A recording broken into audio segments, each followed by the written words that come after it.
Le paresseux est le plus habile. Si rien ne sert de courir, il ne prend même pas la peine de marcher. Impossible donc pour lui de traverser la rue. Cet animal ne fait pratiquement rien et il est extrêmement doué pour ça. Nous pénétrons l'habitat d'un spécimen en fin de droit à la paresse. Son flair est si peu développé qu'on l'approche facilement.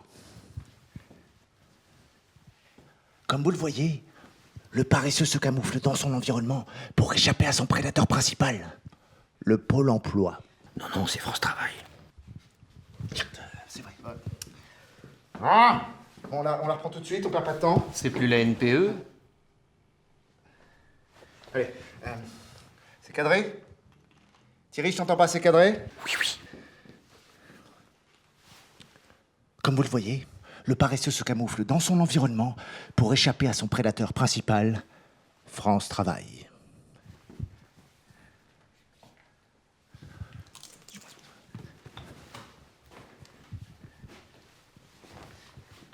Est-ce que vous éprouvez du plaisir à regarder les autres fatiguer à la tâche? Des miséreux qui demandent encore plus de misère. Ouais, vas-y, zoom. Reviens sur moi. On coupera là. Un réel art de vivre.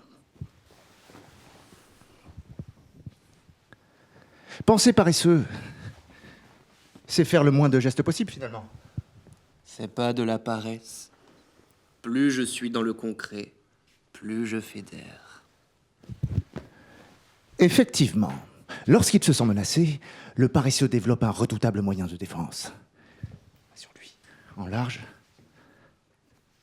Son pelage vire au jaune et comme un appel de l'espèce, il se regroupe en meute pour tout saccager.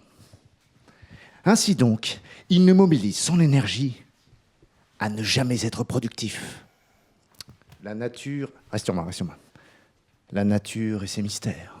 Un homme qui ne dispose pas des 2/3 de son temps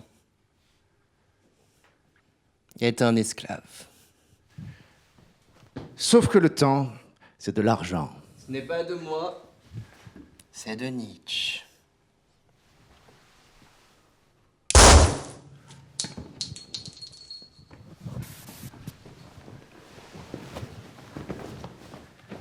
On coupera là.